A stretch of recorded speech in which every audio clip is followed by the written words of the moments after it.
자, 오늘은 노마드 스커프트 앱의 기본적인 인터페이스와 기능들에 대해서 설명을 해볼게요. 일단 여러분이 처음 화면에 혹시라도 다른 학생이 하던 작업이 보인다면 왼쪽 상단에 프로젝트가 뜨는 파일 창을 열어서 상단에 있는 New 버튼을 눌러줍니다. Create New Scene이 있죠? Yes 누르면 이렇게 새로운 구가 뜰 거예요. 왼쪽 상단에 있는 기능부터 설명하겠습니다. 왼쪽 상단에 가장 먼저 있는 것은 노마드 앱의 로고인데요. 로고로 들어가면 턴테이블이라든지 쓸 수 있는 기능들이 있는데 요거는 일단 무시를 하도록 하겠습니다. 아무 곳이나 한번 눌러주세요. 자, 그리고 다시 메인 페이지로 가서 이제 왼쪽 상단의 두 번째 아이콘부터 살펴보자면 가장 첫 번째에 있는 이 파일 모양은 파일 버튼입니다. 여기에서 여러분이 작업 중인 프로젝트를 저장하거나 혹은 다른 이름으로 저장하거나 리네임입니다. 이름을 바꿀 수 있어요. 혹은 기존에 저장해 놓았던 다른 파일을 열 수 있습니다. 오픈을 누르시면 됩니다. 이렇게 저장했던 파일들이 뜹니다. 자, 그리고 New 버튼을 누르면 새로운 창을 열 수가 있고요. 아까 했었죠.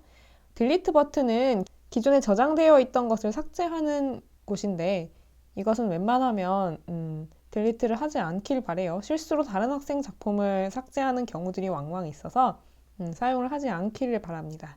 혹시 새로운 창을 열어야 될 때는 New 버튼을 열어서 그냥 여세요. 딜리트를 누르지 마시고. 자, 그리고 임포트 같은 경우는 지금 작업 중인 3D 파일 내에 다른 3D 파일을 가지고 오고 싶을 때 쓰는 기능인데요. 우리 수업 중에는 쓰지 않을 것 같습니다. 이런 기능이 있다 정도를 알고 지나가고요.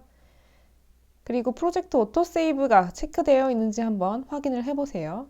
이게 이제 자동 저장을 해주는 것인데 저장이 돼야겠죠. 그리고 그 다음으로는 익스포트가 있습니다. 익스포트에서는 3D 파일을 저장할 수가 있습니다. 3D 파일 확장자가 지금 3가지가 있는 걸 볼 수가 있는데요. 이 확장자에 따라서 저장되는 데이터의 종류, 데이터의 어떤 성향이 좀 다르니까 한번 확인을 해가면서 저장하길 바라고요. 혹시라도 우리가 저장을 하게 될 경우에는 다시 이 노마드 스커프트에서 작업할 거를 예상을 하면서 아마 지금 첫 번째로 보이는 이 확장자로 저장을 하게 될 것 같아요. 자, 그리고 렌더 기능이 있는데 렌더 기능에서는 이제 지금 보이는 이 화면을 이미지 파일로 내보낼 수 있는 항목입니다. 여기서 렌더를 하시고 스크린 720 이건 이제 해상도겠죠. 이런 것들을 설정을 하시고 여기에서 Export PNG를 누르게 되면 이렇게 나가서 내가 방금 봤던 모델링이 이렇게 이미지화가 됩니다. 참고로 여기서 지금 이미 이미지가 저장된 게 아니고 우측 상단에 내보내기 버튼을 눌러서 세이브 이미지를 해야 내 앨범 내에 지금 이미지가 저장이 되니까 꼭 잊지 마시고 세이브 이미지 하세요. 그리고 세팅 창에서는 세팅을 다시 디폴트 기존 세팅으로 리셋할 수 있는 기능이 있고요. 이런 것들이 있습니다. 자, 이러면 파일에 대한 설명은 여기까지 하고요. 그 옆에 있는 씬 항목으로 지나가도록 하겠습니다. 여기 파일 오른쪽에 있는 이렇게 표처럼 되어 있는 이것이 씬 항목인데요. 씬 항목은 쉽게 말하자면 지금 작업 중인 이 화면에 떠 있는 물체들을 새로 만들고 지우고 보이지 않게 하거나 여러 개를 선택해서 합치는 것들을 할 수 있습니다.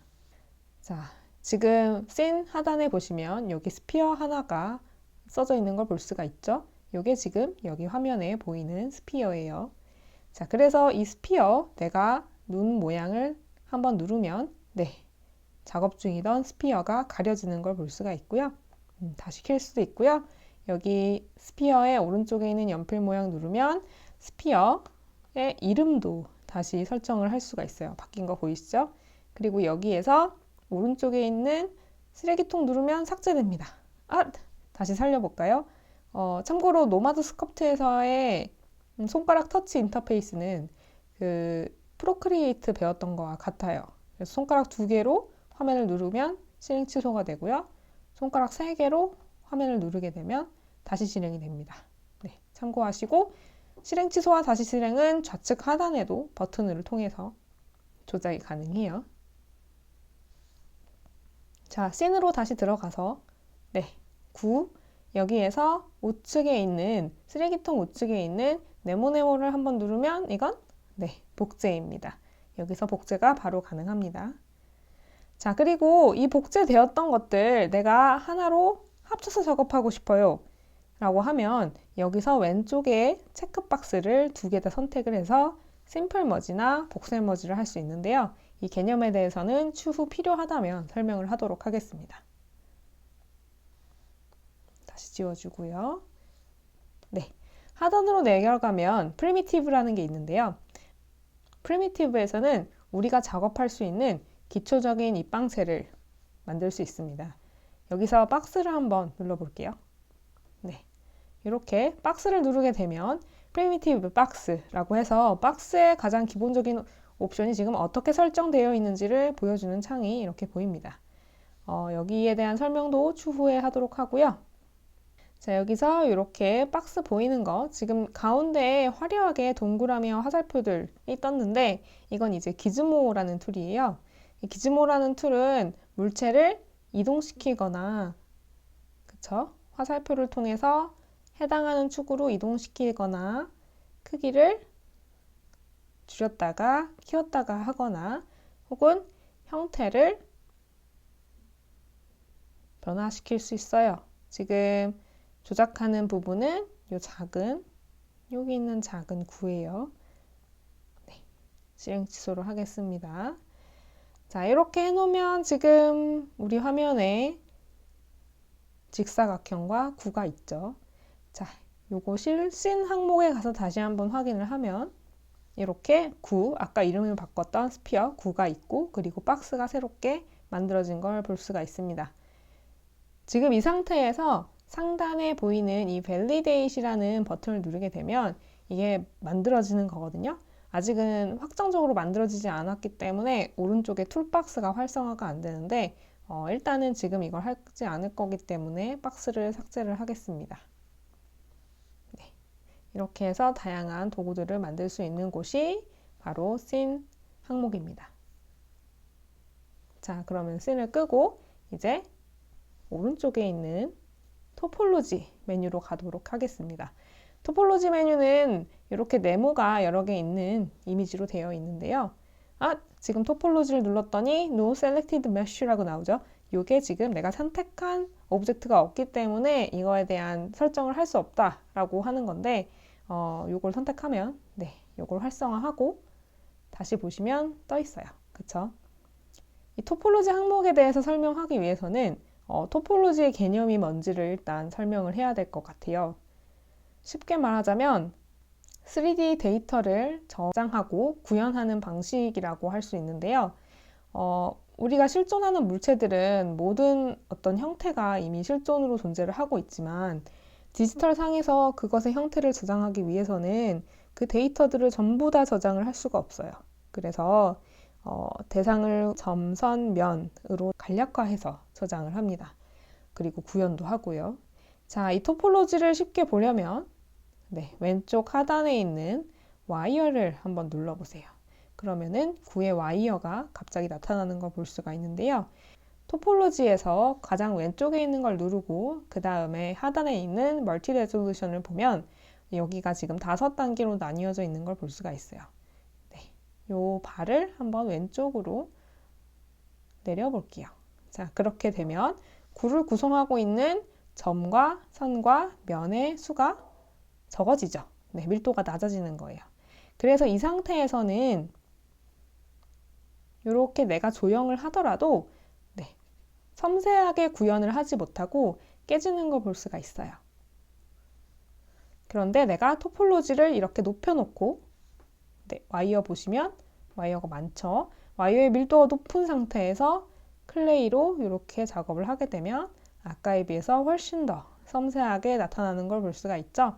그래서 토폴로지를 잘 보면서 작업하는 게 중요하고, 만약 내가 보기에 지금 작업하고 있는 이 토폴로지와의 해상도가 너무 낮다라고 생각이 되면 이 토폴로지 메뉴에서 Subdivide를 눌러주세요. 네, 점점 부드러워지는 걸 볼 수가 있죠. 이런 방식으로 3D 형태를 구성하고 있는 점선면의 밀도를 높여서 대상을 더 디테일하게 묘사를 할 수 있어요. 다만 이렇게 멀티 레졸루션 수치를 높일수록 왼쪽 위에 램 보이나요? 네, 여기 회색 글씨로 지금 램이 표시가 되어 있죠. 자, 이 램이 Subdivide를 하면 할수록 네, 튕겨버렸어요. 이렇게 여러분 기기의 사양에 비해서 너무 높은 밀도의 작업을 하게 되면 이 램이 버티지 못하고 튕겨버립니다. 네, 저장을 하지 못하고요. 그래서 적당히 여러분들이 작업을 하면서 최적화를 해가면서 작업을 하셔야 됩니다. 그 최적화 방법은 추후에 필요할 때 설명하도록 하겠습니다. 네, 그러면 여기까지 봤고요. 그리고 이제 메타리얼 쪽에 갈게요. 여기서는 대상의 기본적인 재질감을 좀 조정을 할 수 있는데요. 지금은 불투명, 오파크로 되어 있고 블렌딩이 되거나 아니면 빛나는 물체처럼 이렇게 되거나 하면 여기서 이렇게 조정이 가능해요. 근데 요거는 우리가 쓸지 안 쓸지 모르겠으니까 쓰게 되면 추후에 설명을 하도록 하겠습니다. 자, 그리고 쉐딩, 라이트에 해당하는 부분이에요. 여기서는 이런 옵션들을 설정할 수 있는데 우리는 PBR을 쓸 거고요. 자, 여기서 빛을 추가하거나 제거하거나 혹은 환경값, 기초적인 환경값을 설정해서 대상의 느낌을, 빛을 다르게 할 수가 있어요. 근데 요거는 우리 추후에 라이트 다룰 때 설명하도록 하겠습니다. 그리고 우측에는 이렇게 카메라 조리개 같이 보이는 부분이 있죠. 이게 이제 포스트 프로세스라고 해서 모델링과는 관계없지만 모델링을 나중에 렌더링 하거나 보여줄 때 어떤 시각적 효과를 낼 수 있는 부분이에요. 자, 여기서 이렇게 옵션들을 껐다가 켰다가 수치를 이렇게 조정했다가 말았다가 하면서 여러분들이 이게 보이는 효과가 어떻게 보일지를 좀 설정을 할 수가 있어요. 근데 이것도 나중에 우리가 하게 될 때 설명하도록 하겠습니다.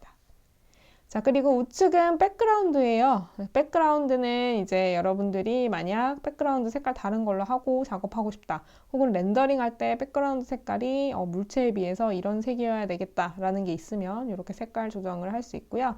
또는 환경값, 아까 여기 쉐딩, 라이트에서 environment 값을 이렇게 설정을 했었죠. 요거를 이제 여기에서 익스포즈 할 거냐 말 거냐 이런 것들을 설정을 할 수가 있어요. 이것도 참고하도록 하고, 그 다음에 이제 카메라인데요. 카메라는 추후에 설명을 할 수 있으면 이것도 그때 설명을 하도록 하겠습니다. 자, 그러면 이렇게 해서 기본적인 설명 끝났고요. 자, 이제 그러면 본격적으로 좀 이 굴을 좀 가지고 놀면서 기본적인 툴셋에 대해서 설명을 할게요. 자, 여기 우측에 보면 이렇게 공구 모양이 있죠. 요게 툴입니다. 툴은 이렇게 한번 누르면 한꺼번에 보이기도 하고 한 번 더 누르면 이렇게 펼쳐지기도 하는데 이건 여러분들이 편한 대로 선택을 해서 작업을 하면 되고요.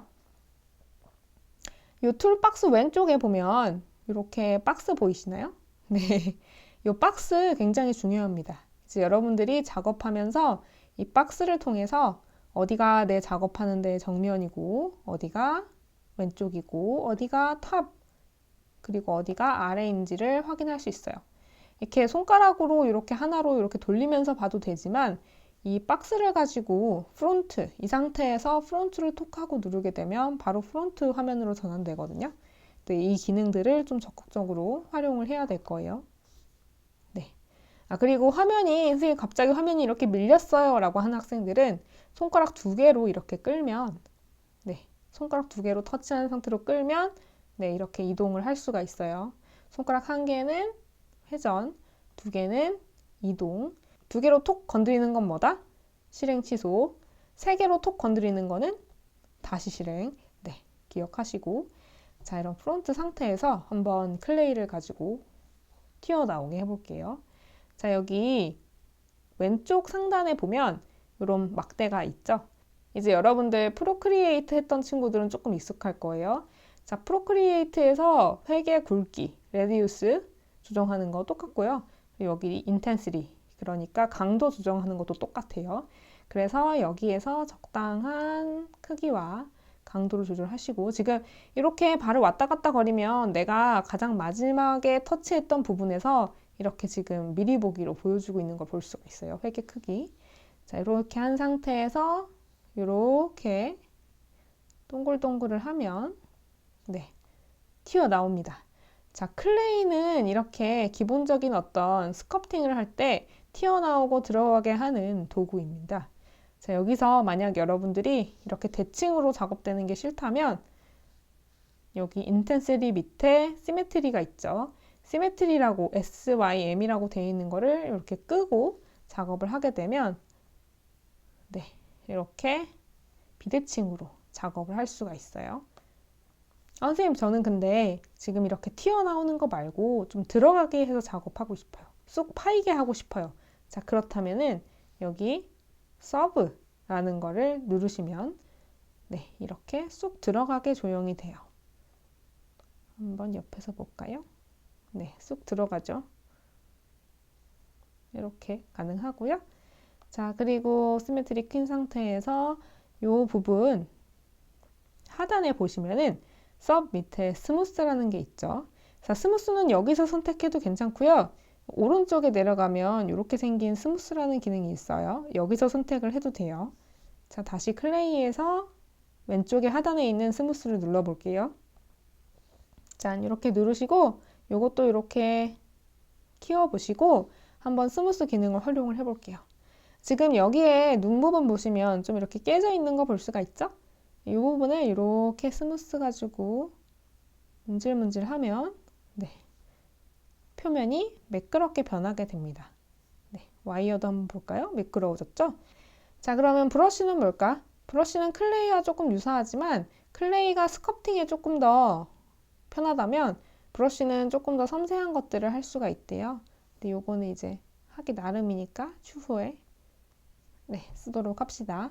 그리고 무브 툴 같은 경우는 전체적인 형태감을 조정할 때 많이 쓰는 툴이에요. 그래서 예를 들어서 내가 여기 볼을 조금 빵빵하게 하고 싶다. 네, 그러면 이렇게 전체적으로 형태감을 잡아줄 수가 있어요. 그쵸? 그리고 조금 더 이렇게 잡아주고 싶어요. 브러쉬 크기 줄여서 네, 한번 이마도 튀어나오게 해볼까요? 조금 무서운데? 이렇게 튀어나오게 할 수도 있다. 네, 이게 무브 툴이고요. 아마 여러분들이 도형을 처음 만들고 나서 가장 많이 쓰게 되는 게 무브 툴일 거예요. 자, 그리고 드래그 툴은 지금 이 오브젝트를 구성하고 있는 점선면을 그야말로 드래그해서 끄집어 당기는 역할을 하거든요. 근데 웬만해서는 요거는 많이 사용을 안 하길 바래요. 왜냐하면 형태의 변화가 좀 극단적이어서 요거를 조금 자연스럽게 만들 때 좀 어려움을 겪는 경우들이 많아요. 물론 그런 물체를 만든다면 상관이 없지만. 네. 자, 그리고 스무스 툴은 아까 설명을 했었고, 마스크 굉장히 중요합니다. 마스크 여러분들 그 그림 그려본 친구들 중에서 마스킹 테이프라는 걸 사용해 본 친구들이 있을 거예요. 이 마스킹 테이프가 하는 역할은 그렇죠. 테이핑을 한 부분을 보호해주는 역할을 하죠. 그래서 이렇게 내가 보호하고 싶은 부분을 이렇게 마스크 상태에서 색칠을 까맣게 하시고 그 다음에 내가 클레이에서 이렇게 다른 부분을 조형을 하면 내가 마스크 한 데는 보호가 돼서 이렇게 조형이 되지 않아요. 그렇죠? 이런 식으로 마스크 기능을 활용할 수 있다. 선생님, 근데 저는 그렇게가 아니라 지금 이렇게 마스크 한 부분만 조형을 하고 싶어요. 라고 한다면 이제 마스크 다시 눌러서 가고요. 마스크 상태에서 왼쪽 상단에 마스크 아이콘이랑 똑같이 생긴 게 있을 거예요. 그죠? 여기 있죠? 네. 자, 요거는 마스크에 대한 세팅이에요. 그래서 여기 보시면은 가장 위에 4개가 핵심적인 툴이에요. 클리어 버튼 누르면 마스크 방금 했던 거 다시 삭제를 하게 되고요. 인버트를 하게 되면 그렇죠. 역전되겠죠. 블러 하면은 흐려지고요. 표면이 샤픈 하면은 더 선택한 부분이 날카로워져요. 자, 일단 인버트를 하셔가지고 한번 볼게요. 인버트 한 상태에서 클레이를 누르고 이렇게 안쪽을 하면 그렇지. 여기 마스킹 된 부분, 아까 역전돼서 마스킹 된 부분은 보호가 되고 나머지 부분이 이렇게 조형되는 걸 볼 수가 있어요. 이런 식으로 마스크를 적극적으로 활용을 할 수 있습니다. 자, 그리고 페인트 기능은 뭘까요? 채색을 하는 기능입니다. 페인팅은 여기 왼쪽에 브러쉬 크기와 강도 조절하는 거 똑같고요. 여기 시메트리도 똑같고, 자, 이레이즈, 아까 서비 이레이즈가 됐죠? 페인팅 했던 걸 지울 수 있고, 그럼 색 선택은 어디 가서 할까? 그렇지. 여기 왼쪽 아래에 동그란 구가 있죠? 이게 지금 색이 선택되는 거예요. 여기서 이렇게 프리셋으로 되어 있는 것들을 선택해서 채색을 할 수가 있고요. 이 프로크리에이트가 다른 노마드 스컬프팅의 페인팅 특징은 재질감도 페인팅을 할 수 있다는 거예요. 그래서 지금 여기 금색으로 되어 있는 금속을 선택을 하고 여기서 색깔을 조금 움직여 볼게요. 이렇게 하면은 지금 미리 보기로 이런 색으로 나올 거예요 라고 오브젝트에 적용해 주는 걸 볼 수가 있죠? 그쵸? 자, 이렇게 해놓고 채색을 할 수 있고요. 여기서 상단에 거칠기라든지 혹은 금속성의 질감을 좀 조절을 할 수가 있어요. 그래도 약간은 완전 샤이니하게 해볼게요. 지금 이렇게 하면 뭐가 비치잖아요, 오브젝트에. 그치? 요거는 우리 아까 그 백그라운드 설정에서, 백그라운드 설정이 아니라 그 쉐이드, 라이트 부분에서 환경 설정하는 거 있었죠? 그렇지. 그 환경에 따라서 지금 그게 오브젝트에 비친다고 지금 구현이 되는 거예요. 자, 요거 이렇게 해서 한번 채색을 해볼게요. 이 상태에서 내가 원하는 부분 이렇게 브러쉬로 칠해주면 어떻게 된다? 그렇지. 이렇게 채색이 됩니다. 근데 이게 지금 보면은 까맣게 마스킹된 부분 채색 안 되고 있죠? 그렇지. 아까 마스킹은 뭐다? 보호하는 역할을 해준다. 그래서 이 부분은 제외를 하고 채색이 되는 걸 볼 수가 있어요. 복잡한 부분 채색할 땐 이렇게 마스킹 기능을 활용하는 것도 좋은 방법입니다. 한 번 더 칠하니까 더 반짝반짝해지죠? 그 이유 뭘까? 그렇지. 왼쪽에 인텐시티 설정이 지금 100이 안 돼 있기 때문에 그랬던 거예요. 100으로 해서 한번 칠해보고. 자, 선생님 그러면 저 이렇게 손가락으로 칠하는 거 귀찮고 한 번에 이 전체를 금속으로 칠해주고 싶어요. 이럴 때에는 여기 색상 선택했던 데 가서 여기에 Force Paint All이라는 게 있죠? 요걸 한번 누르면 그렇지. 마스킹이고 뭐고 전체를 그냥 싹 메워주는 걸 볼 수가 있고요. 자, 그러면 페인트 올은 그렇지. 마스킹 제외하고 페인팅이 되는 걸 볼 수가 있어요. 여기서 이런 것들 잘 활용을 하면 좋겠죠. 자, 이렇게 해서 기본적인 기능에 대한 거는 다 설명을 한번 했습니다. 이제 다음 시간부터는 양 캐릭터를 간단하게 만들어 보면서 한번 조형을 하는 방법을 따라서 해볼게요. 자, 그러면 다음 강의에서 만나요.